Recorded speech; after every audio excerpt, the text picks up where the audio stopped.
Santiago capítulo 1. En esta oportunidad voy a dar lectura solamente a un versículo. El versículo 1.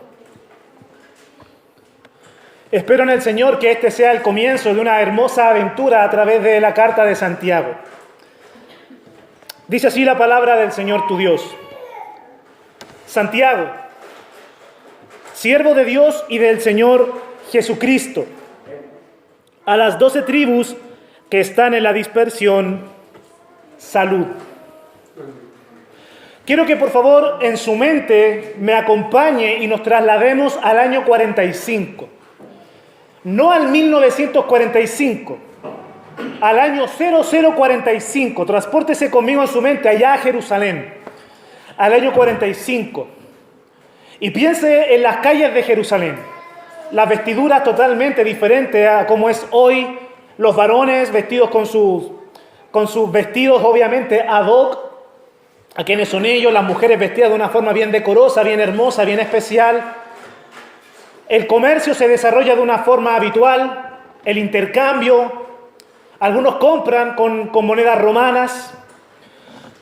Allá a lo lejos ve un grupo de sacerdotes y levitas que van dirigiéndose al templo. Otros van al templo con sus animales para desarrollar los sacrificios. Usted pasa por afuera del templo y ve allá a los sacerdotes, los escribas, los maestros de la ley, compartiendo, conversando, impartiendo cátedra, dando clases. Y en el año 45 todo se desarrolla de una forma normal y de una forma habitual. Pero una forma diferente a unos cuantos años atrás. Porque hace aproximadamente 12 años atrás, algo sucedió. Un varón del norte de Israel, un nazareno, llamado Jesús. Él fue condenado por el procurador romano Poncio Pilato y fue crucificado. Fue crucificado y cuando fue muerto ahí en la cruz, junto a dos criminales, todos los seguidores de ese Jesús, en oportunidades se notaban que eran miles, en otras oportunidades solamente se vieron a 12, cuando ese Jesús nazareno murió en la cruz, sus seguidores se deprimieron mucho y permanecieron reunidos, llorando la pérdida de su supuesto Mesías y la pérdida de sus ilusiones, porque estos discípulos esperaban que ese Jesús fuera aquel que iba a restaurar el reino en la nación de Israel. Y estaban ahí, algunos llorando todavía, entristecidos, pero algo sucedió. Después de 3 días de que ese nazareno fue crucificado, empezó a correr la noticia de que había resucitado de entre los muertos. Algunos dicen que los mismos discípulos fueron a la tumba y robaron el cuerpo. Otros dicen que los soldados se durmieron y sacaron el cuerpo de la tumba, pero también se rumorea que eso es solamente una pantalla de parte de los escribas y de parte de los fariseos para que no corra la noticia de que el nazareno verdaderamente resucitó. Eso ya pasó hace 12 años atrás. Pero ocurrió algo importante después de ese acontecimiento. Y es que el nazareno había prometido de que cuando él fuera nuevamente a su Padre, al cielo, él iba a enviar el Espíritu Santo. Y eso sí pasó, quedó grabado en la memoria de todos los judíos, de que en esa fiesta de Pentecostés estaban todos los discípulos, o una gran cantidad de ellos, 120 de ellos, estaban reunidos orando y de momento sucedió algo, hubo como un terremoto y entró algo como un viento al lugar donde estaban reunidos y los discípulos de este Jesús salieron hablando en muchas lenguas y todos los judíos que estaban ahí reunidos les escucharon hablar en sus lenguas y diciendo, oye, ¿de dónde saben ellos estos idiomas? Y que le escuchamos hablar las maravillas de Dios. Y algo sucedió hace 12 años atrás. Y es que se estableció la iglesia.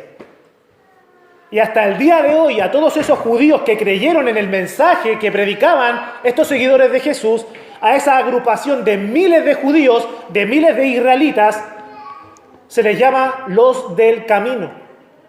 Y muchos se han añadido a esta supuesta secta judía que partió en base a la muerte y la resurrección de Jesús. Y muchos se han unido a esta fe, a esta agrupación. Muchos judíos han respondido al llamado de Jesús por medio de sus discípulos.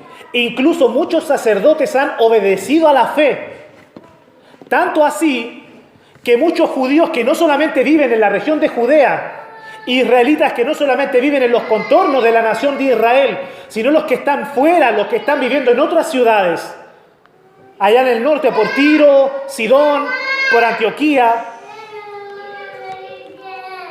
allá por el sector de la vieja Mesopotamia, por Galacia, por Tesalónica, incluso por esos lados, por los contornos del mar Mediterráneo, muchos judíos han respondido a la fe. Y hay muchos judíos dispersos por el mundo que han creído en Jesús como el Mesías. Eso ya comenzó hace 12 años atrás y hasta el día de hoy hay miles de judíos que siguen respondiendo a la fe. Pero algo ha sucedido. Algo ha sucedido en los últimos días. Ha comenzado a circular por las diferentes sinagogas de los judíos, tanto de Israel como de fuera de Israel, una carta. Una carta escrita por un hombre que se hace llamar Santiago o Jacobo, que es muy conocido. Se cree que esta es la primera carta que un cristiano o que un judío perteneciente a esta agrupación de los del camino ha escrito. Y este Santiago o Jacobo ha escrito para animar a todos esos judíos que han respondido a la fe de Jesús. Vamos a este versículo y leemos lo siguiente. Encontramos el emisor y los receptores de la carta que tenemos delante de nosotros. Y el pasaje dice: Santiago, siervo de Dios y del Señor Jesucristo, a las 12 tribus que están en la dispersión, salud. ¿Quién es este Santiago que está escribiéndole a los judíos que están dispersos? Mi amado hermano, aunque usted no lo crea, este Santiago o Jacobo no es nada más ni nada menos que el hermano o el medio hermano de nuestro Señor Jesucristo. Amén. Volvemos al 2018, volvemos a Chihuayante. Miramos hacia atrás en la historia y por muchos siglos el sector católico romano ha hecho creer a multitudes de gentes que María, la madre de Jesús, fue virgen antes, durante y después del nacimiento de Cristo. ¿Por qué lo han hecho? Lo han hecho para justificar un dogma, no una doctrina bíblica, sino un dogma de la virginidad perpetua de María, la cual, dicen ellos, permaneció virgen durante toda su vida en la tierra y no murió como cualquiera de nosotros va a morir en algún momento, sino que fue llevada, arrebatada, dicho de alguna manera, al cielo. Entonces, aseguran la virginidad perpetua de María. Sin embargo, mis amados hermanos, hay un pasaje en el Evangelio según San Mateo que nos afirma que efectivamente María tuvo más hijos y que el Señor Jesucristo tuvo varios medio hermanos. Acompáñenme por favor al Evangelio según San Mateo capítulo 13, versículo 55. Mateo capítulo 13, versículo 55 dice de la siguiente manera. Esto es lo que decían los israelitas acerca del Señor Jesús. Dice: ¿no es este el hijo del carpintero? ¿No se llama su madre María y sus hermanos Jacobo, José, Simón y Judas? O sea que este pasaje claramente nos enseña que el Señor Jesucristo tenía 4 medio hermanos: Jacobo, José, Simón y Judas. Pero el versículo siguiente, el 56, nos dice algo más sorprendente todavía. Dice así: ¿no están todas sus hermanas con nosotros? O sea que el Señor Jesucristo no solamente tenía hermanos varones, sino que también habían algunas chicas judías que también eran medio hermanas del Señor Jesucristo. Ahora, un solo pasaje no es suficiente para convencer a muchos. Hay otro versículo que está ahí en Marcos capítulo 6,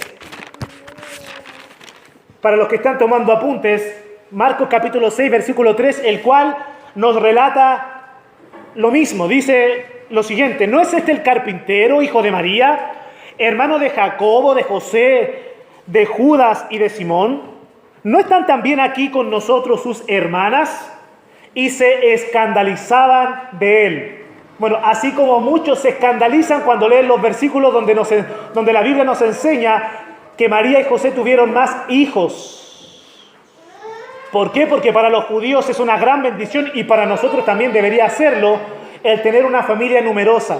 El mundo dice que no, que es una lata tener una familia numerosa, pero la palabra de Dios dice que es una gran bendición. Ahora, según las listas que acabamos de leer, tanto en Mateo como en Marcos, entendemos que este Jacobo o Santiago, el cual escribió la carta, era el segundo hijo de María. O sea que de los hermanos de Jesús, este Jacobo o Santiago era el primero, era el mayor de los medio hermanos de Jesús. Qué gran honra, qué gran bendición. Pero hay algo triste que necesitamos señalar acerca de este Jacobo o Santiago. Y es que, por lo más durante 33 años, durante prácticamente toda la vida aquí en la tierra de nuestro Señor Jesucristo, este Jacobo, este Santiago, no creyó que su hermano mayor era el Mesías. Este Jacobo no creía que su hermano era Dios mismo que había descendido del cielo y que había sido concebido en el vientre de la Virgen. El Evangelio según San Juan, capítulo 7, versículo 5, lo registra y lo dice claramente. Dice que ni aún sus hermanos creían en él. Ahora, mis amados hermanos, yo creo que verdaderamente este Jacobo tenía una gran responsabilidad. ¿Por qué? Porque dice la palabra que ninguno de sus hermanos creía en Cristo como el Mesías. Y hay algo que es cierto, y aquellas hermanas que tienen más de un hijo lo pueden corroborar, y es que el hermano mayor siempre es una influencia para los que le siguen. De modo que si el hijo mayor comienza a vestir de una manera especial, los menores lo van a seguir. Si es que el hermano mayor adopta ciertas ideas o ciertas creencias, los hermanos menores le siguen porque ven en él un ejemplo. Entonces este Jacobo o Santiago tenía una gran responsabilidad, y es que él no creía en el Señor Jesucristo como el Mesías, y la Biblia nos enseña que ninguno de sus hermanos creía en Jesús. Qué solitaria en ese sentido debió haber sido la vida de nuestro Salvador. Haber estado en el mundo desarrollando su ministerio y ninguno de sus hermanos creía en él. Y mis amados hermanos, tengo yo una convicción, una triste convicción en cuanto a Santiago. Y es que no solamente él no creía en su hermano mayor como el Mesías, el enviado de Dios al mundo. No solamente no creía, sino que además había un sentimiento contrario hacia él, hacia Jesús. ¿Por qué razón? Porque yo realmente espero que nadie de los que están aquí, y es un deseo que obviamente no es un deseo para nadie más bien, y es que una madre tenga que pasar la dolorosa experiencia de perder a uno de sus hijos.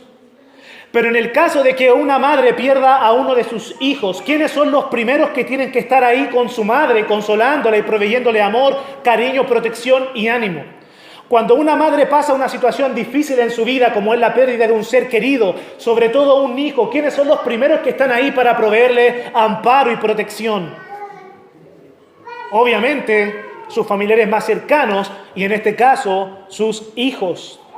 Cuando nosotros vamos a las Escrituras y nos enfocamos en el momento o en la instancia en la cual el Señor Jesucristo estaba siendo crucificado y estaba derramando su sangre ahí en la cruz, el Evangelio según San Juan capítulo 19 nos enseña que habían algunas mujeres a los pies de la cruz, y entre esas mujeres que estaban a los pies de la cruz, ¿sabes quién estaba? Estaba María. Estaba la madre de nuestro Señor ahí a los pies de la cruz. Y la Biblia nos dice que había un muchacho junto a esta mujer. ¿Quién era este varón que estaba junto a María a los pies de la cruz cuando nuestro Señor estaba derramando su sangre por nosotros? No era ninguno de los hermanos del Señor Jesucristo. La palabra de Dios nos enseña que aquel que era conocido como el discípulo amado era el que estaba con la madre de Jesús. De modo que Jesús mira a su discípulo y le dice: he aquí tu madre. Y cuando mira a su madre le dice: he aquí tu hijo. ¿Dónde estaban los medio hermanos de Jesús? Cuando una madre está en la dolorosa experiencia de ver a su hijo morir delante de sus ojos de una forma tan cruel como lo es la cruz romana, ¿dónde están los hijos consolando a su madre en esa situación tan terrible? Yo no lo sé. Lo que sí sé es que no estaban. Yo soy el mayor de 4 hermanos. Tengo 2 hermanos varones y una hermana menor, a la cual ustedes ya conocen. Y si mi madre llegara a pasar una situación difícil en su vida, yo sé que soy el responsable de ser el primero en estar junto a mi madre proveyéndole consuelo, porque soy el mayor de mis hermanos. Pero en esa escena de la crucifixión no vemos a Jacobo o Santiago junto a su madre proveyéndole consuelo. ¿Cuáles son los motivos por los cuales Santiago no estaba ahí? Yo tengo por lo menos 2 observaciones que hacer. La primera es la siguiente. Piensen ustedes cómo es la actitud de aquellos que no creen en Jesús como su Señor. ¿Cómo es su actitud cuando ven a alguien que verdaderamente ama a Cristo y lleva una vida completamente íntegra delante de los hombres? Cuando alguien que verdaderamente teme a Dios llega temprano al trabajo, es honrado, recibe la honra del jefe y de los demás compañeros. ¿Cómo es la reacción de aquel que no teme a Dios? ¿Cómo es la reacción de aquel que no ama a Cristo y que no reconoce a Jesús como su Salvador? Un fuerte sentimiento de envidia brota de su corazón.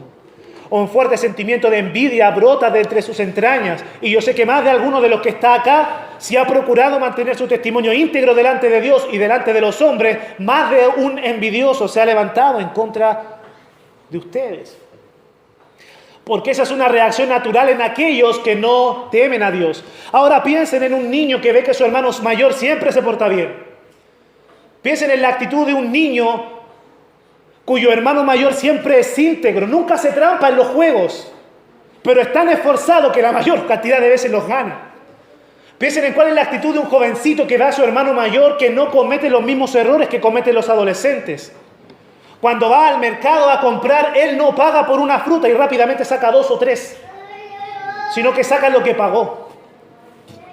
Piensen en cómo debe ser el sentimiento de un adolescente cuando ve a su hermano mayor que ya es joven, que constantemente le está diciendo, oye, ten cuidado con cómo te estás comportando, ten cuidado con cómo te estás conduciendo, no cometas los errores que los otros jóvenes cometen. Piensen cómo debe ser el sentimiento de rechazo de un hermano mayor que rechaza la identidad de su hermano. Piensen en ese sentimiento contrario que debe haber en contra de él. Y yo creo, mis amados hermanos, que ese fue uno de los motivos por los cuales Jacobo no estuvo presente en ese momento cuando el Señor Jesucristo estaba siendo crucificado y derramando su sangre. ¿Cuál debió haber sido la segunda razón por la cual Jacobo no estaba ahí, a los pies de la cruz?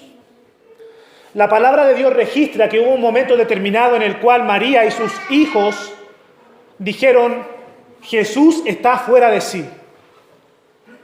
Pensaron que estaba loco. Jacobo pensaba que su hermano mayor estaba loco porque vino al mundo y se proclamó ser el Mesías. Santiago pensó que su hermano estaba loco porque decía ser el rey de los judíos, porque declaraba abiertamente que él y el Padre eran uno. Jacobo vio a su hermano predicar a multitudes, pero ser rechazado por los líderes religiosos. Entonces Jacobo seguramente pensaba, ¿cómo es posible que a él lo siguen los ladrones, los cobradores de impuestos, lo siguen las prostitutas y los líderes religiosos, los que conocen la palabra de Dios, lo rechazan? Este hombre debe estar loco. Ahora, añádanle a eso que este hermano mayor, que supuestamente estaba loco, fue condenado a morir de la manera más cruel que se podía morir en aquel entonces y en aquel país. En manos de los romanos, los cuales le desnudaron, los cuales le azotaron, los cuales molieron su carne y lo subieron a la cruz y lo clavaron y pusieron un cartel sobre su cabeza, este Jesús es el rey de los judíos. Qué vergüenza debió haber sido para Jacobo o Santiago haber tenido que pasar esa experiencia. No solamente tengo un hermano que proclama ser el Mesías, sino que tengo un hermano que está muriendo de la forma más vil en esa cruz. Yo creo que debe ser un poquito inquietante para nosotros, si es que alguno de nosotros ha pasado la experiencia de tener un familiar cercano que haya pasado por la cárcel. Debe ser una situación un poquito inquietante, que no está mal que sea inquietante. Pero ¿cómo habrá sido el sentimiento de rechazo de Jacobo o Santiago hacia su hermano mayor?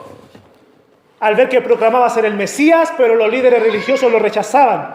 Al ver que los líderes religiosos lo tomaron preso, lo interrogaron y los guardias del templo lo abofetearon.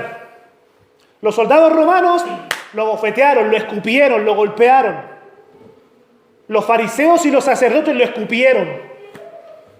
Lo azotaron, le pusieron una cruz encima y se fue caminando hasta el lugar donde fue crucificado, el monte Calvario. ¡Qué vergüenza más grande! No voy a estar ahí.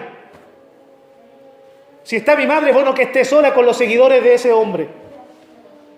¿Dónde estaba Santiago en el momento de la crucifixión? No lo sé, pero sé que no estaba ahí. Sé que no estaba en el monte Calvario consolando a su madre. Ahora quiero que pensemos en esto, mis amados hermanos. Y es que durante toda la vida del Señor Jesucristo en la tierra, Santiago no creyó en Él.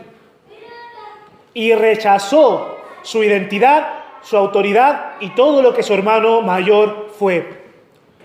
Imagínense, un niño recién nacido, Santiago pasan los días, los meses, y Santiago está sobre el regazo de su madre, viendo a Jesús en la misma casa, en el mismo hogar. Jesús toma a su hermano menor y comienza a jugar con él, comienza a enseñarle a hablar. Compartieron la misma habitación, la misma cama, fueron consolados por la misma madre, instruidos en carpintería por el mismo padre, instruidos por los mismos maestros en la ley de Dios. Jesús lo llevó a la calle, seguramente Santiago dio sus primeros pasos de la mano de su hermano mayor. Y desde que Santiago tuvo conciencia, vio en su hermano mayor un hombre íntegro. Vio un joven intachable. Vio un hombre santo. Los hermanos menores siempre ven a los hermanos mayores como el ejemplo a seguir, pero Santiago vio a su hermano mayor y no lo vio como un ejemplo a seguir. Vio su santidad y no creyó en él. Pasaron los años y Santiago vio a su hermano mayor predicarle a multitudes y vio a multitudes venir a la fe y él no creyó en él. Él incluso vio que un fariseo, un líder religioso llamado Nicodemo creyó en el Señor Jesucristo, pero él mismo no creyó en él.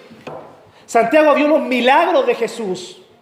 Santiago vio cuando el Señor Jesucristo le dio vista a los ciegos, cuando hizo caminar a los cojos, cuando hizo hablar a los mudos, y no creyó en él.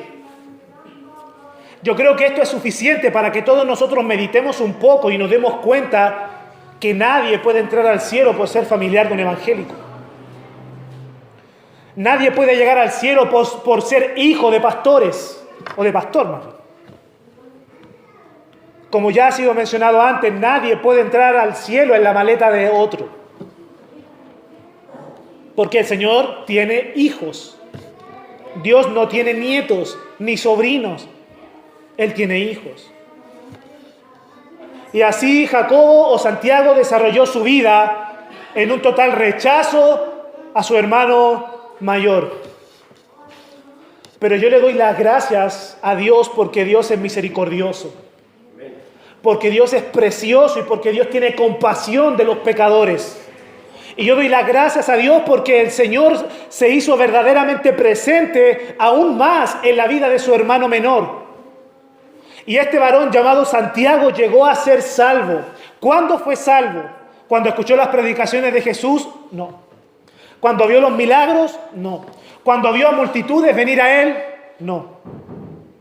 ¿Cuándo es que Santiago vino a la verdadera fe? ¿Cuándo es que Santiago nació de nuevo?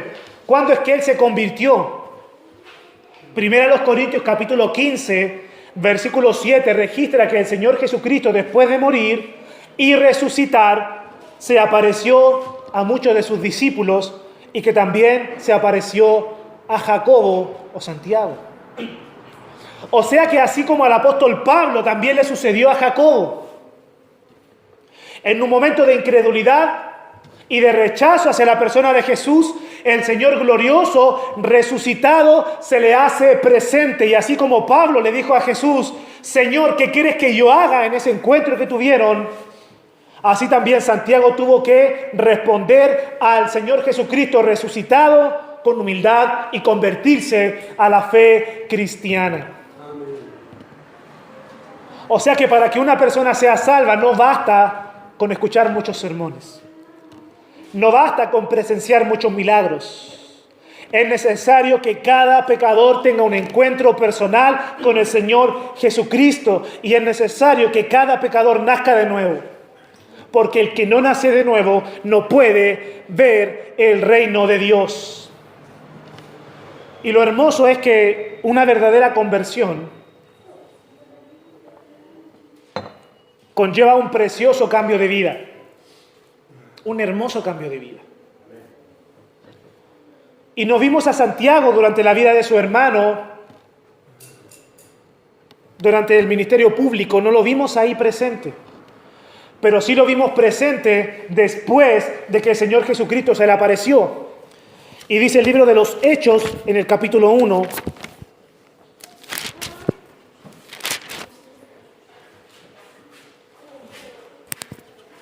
desde el versículo 12 al 14, dice lo siguiente. Entonces volvieron a Jerusalén desde el monte que se llama el Olivar. Sus apóstoles recién habían visto al Señor Jesucristo ascender al cielo, el cual está cerca de Jerusalén, camino de un día de reposo. Y entrados subieron al aposento alto donde moraban Pedro y Jacobo, este era el apóstol, Juan, Andrés, Felipe, Tomás, Bartolomé, Mateo, Jacobo, hijo de Alfeo, ese era el otro apóstol, Simón el Celote y Judas, hermano de Jacobo. Todos estos perseveraban unánimes en oración y ruego con las mujeres y con María, la madre de Jesús, y con sus hermanos. O sea que es hermosa la transformación de una persona cuando verdaderamente tiene un encuentro con Cristo. Porque antes de conocer al Señor no se le ve presente en el ministerio de Cristo. Pero cuando tiene su encuentro con Cristo, ya Santiago frecuenta ese lugar de oración. Santiago frecuenta ese lugar de oración y se reúne con los hermanos y permanecen en oración y ruego todos unánimes. O sea que una evidencia de la verdadera conversión es que al nuevo creyente le encanta estar en la iglesia. Le encanta estar en comunión con los hermanos. Antes le gustaban otras cosas, pero ahora le encanta doblar sus rodillas y orar y esperar en el Señor, porque precisamente los discípulos del Señor Jesucristo estaban esperando que el Señor cumpliera su promesa. ¿Cuál promesa? Enviar al Espíritu Santo, y estaban rogando por el cumplimiento de esta promesa. Vemos a un Santiago totalmente ajeno a la identidad de su hermano mayor, pero después de su experiencia de salvación lo vemos cerca de los discípulos y cerca de su madre, ahora sí, orando, esperando el cumplimiento de las promesas. ¿Cómo es que este Santiago se estimaba a sí mismo? ¿Cómo era que él se presentaba ya después de su experiencia de conversión? Mis hermanos, el cambio de Santiago, el cambio que él tuvo en su vida fue tan radical que un corazón pastoral tremendo comenzó a crecer dentro de él. Un amor por la palabra de Dios, un amor por los necesitados, un amor por los pobres, un amor por sus hermanos judíos que aún no llegaban a la fe.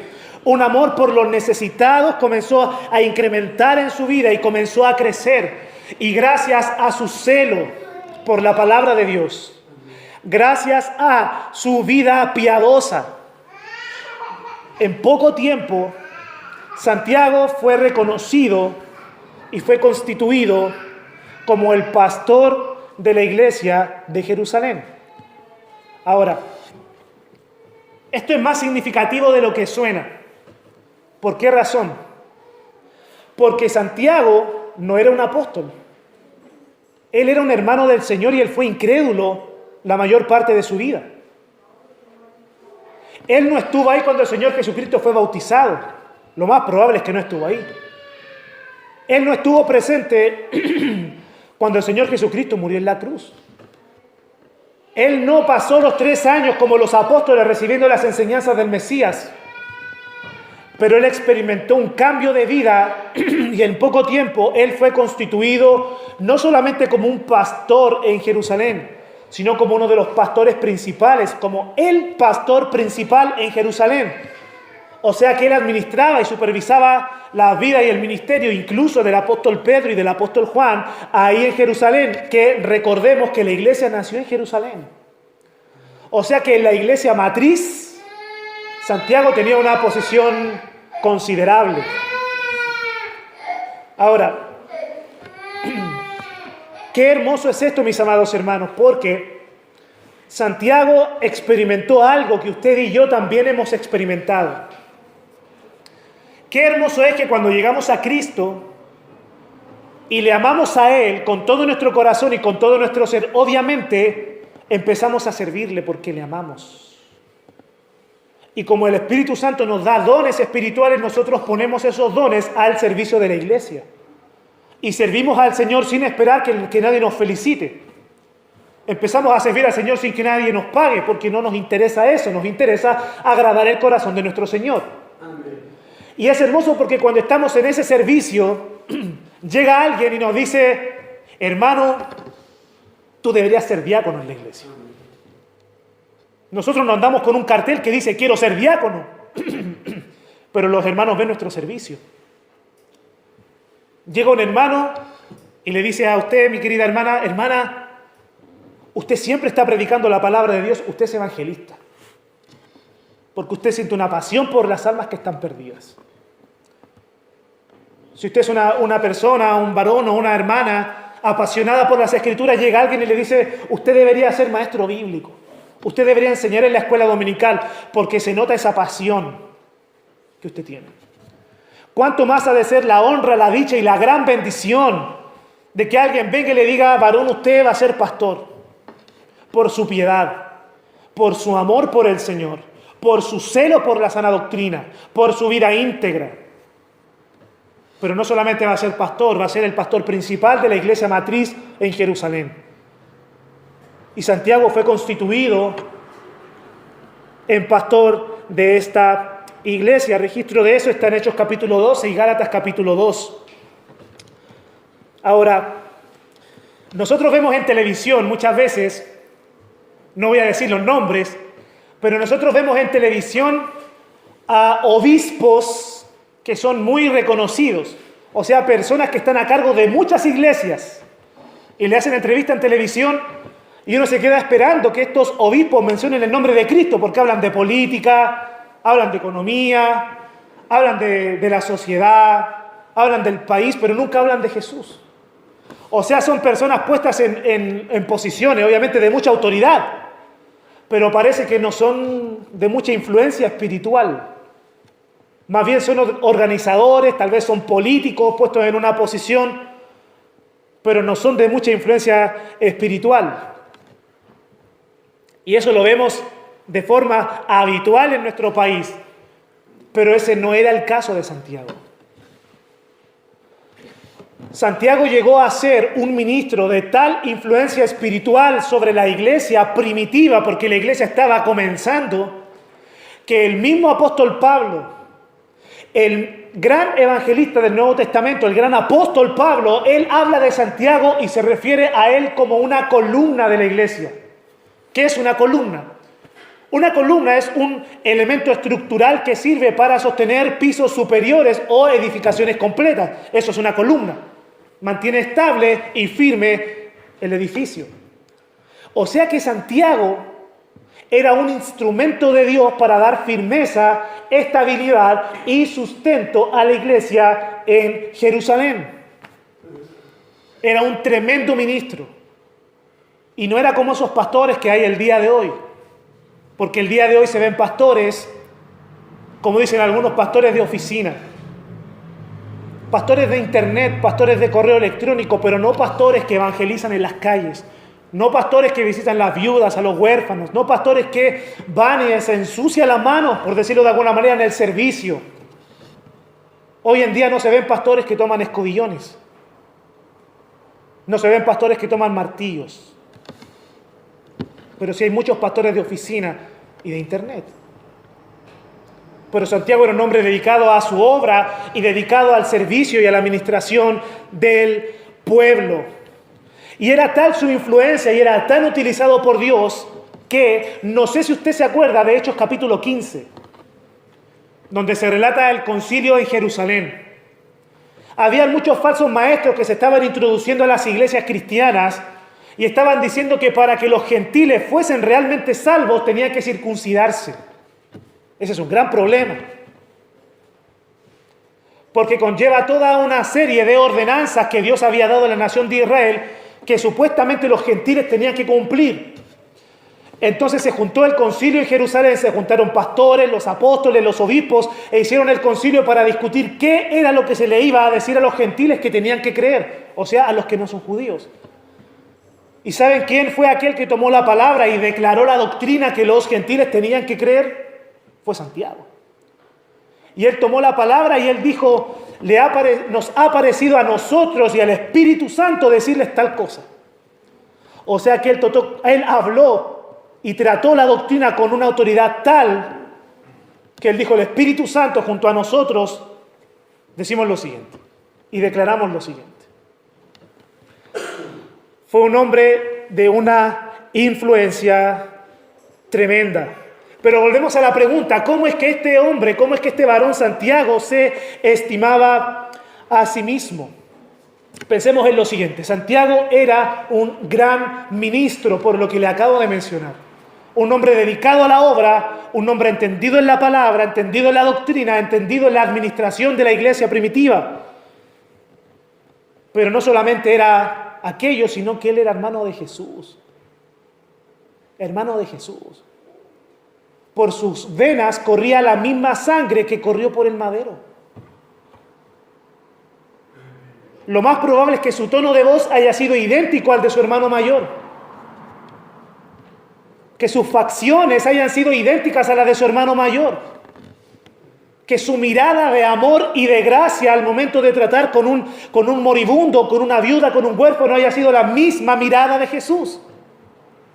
Amén. Lo más probable y lo más obvio es que su predicación haya sido idéntica a la predicación de su hermano, porque cuando leemos la carta de Santiago nos damos cuenta que su carta completa es un comentario a las bienaventuranzas. Amén. Es un reflejo de lo que Cristo predicó en el Sermón del Monte. Santiago lo está comentando. Es como lo que hacemos nosotros, los predicadores. Tomamos un pasaje, lo leemos y lo explicamos. La carta de Santiago es eso.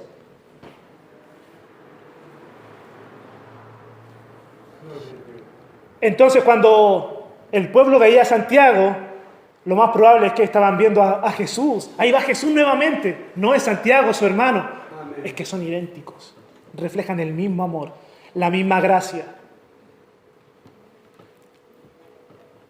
No solamente fue un gran ministro, no solamente fue hermano de Jesús, sino que además un obispo muy influyente. Tanto así que hasta el día de hoy estudiamos su carta y la disfrutamos y nos confrontamos harto con lo que él escribió. Amén. Y además, obviamente, un gran escritor. Con todas estas características, mis amados hermanos, si nosotros vemos el primer versículo de Santiago, capítulo 1, ¿cuáles son las dos primeras palabras que están registradas aquí? ¿Cuáles son las dos primeras palabras que están en este versículo? Gracias. Dice ahí, Santiago, siervo de Dios. Amén. El nombre de Santiago está junto con un adjetivo, siervo. Esta palabra siervo viene del griego doulos. Amén. ¿Quién sabe lo que significa doulos? Significa esclavo. Hay dos palabras en griego para traducir como esclavo al español. Una de ellas es la palabra esclavo, como aquel que voluntariamente se vende como esclavo para servir en las labores del hogar o en algunos trabajos. Pero la palabra doulos es para aquellos esclavos que nacen siendo esclavos, hijos de esclavos destinados a ser esclavos toda su vida hasta su muerte. Eso es un doulos. Aquel que no tiene vida propia, toda su vida está dedicada a su amo. Amén. Y Santiago dice, yo soy un esclavo de aquel en el cual no creí, pero hoy sí, porque nací de nuevo. Y cuando nací de nuevo, nací para ser esclavo del Señor Jesucristo. Amén. Así es como Él se estima a sí mismo. Y yo contrasto esto, mi amado hermano, con nuestra realidad del día de hoy. Y qué fácil es para nosotros hacer un par de cositas útiles para el reino de Dios e inflar el pecho y creérnoslo. Y creernos la piedra angular de la iglesia. Hacer un par de cositas para el Señor y creernos los mejores. La iglesia no sería lo mismo sin mí. Y Santiago, con todas sus cualidades y todas sus características, se consideraba un esclavo del Señor. Creo que esto tiene que hacernos pensar a nosotros para reevaluar nuestra vida y reevaluar la percepción que tenemos de nosotros mismos.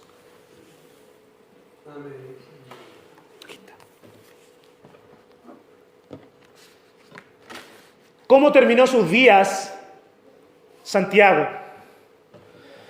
Santiago ejerció su ministerio pastoral, su ministerio de obispado en Jerusalén durante el resto de su vida. Desde que fue nombrado en el cargo, pasó su vida ejerciendo ese ministerio pastoral. Vivió y trabajó para el Señor en Jerusalén hasta el día que murió.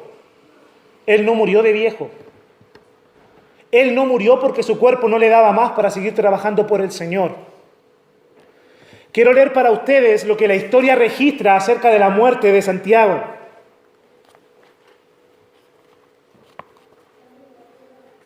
Dice lo siguiente.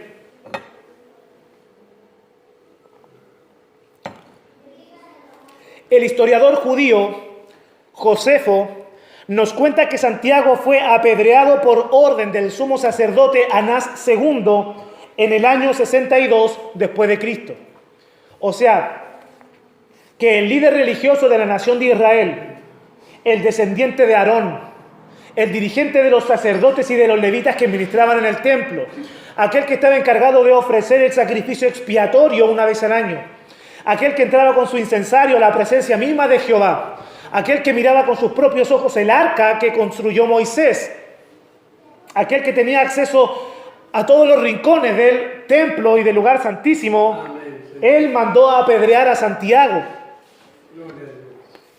El historiador cristiano Eusebio nos ha transmitido un mensaje de Hesipo del segundo siglo, según el cual Santiago, justo antes de estallar la guerra entre los judíos y los romanos el año 66, ponga atención a esto, fue arrojado desde el techo del templo y luego apedreado hasta morir por una muchedumbre furiosa agitada por fariseos y escribas.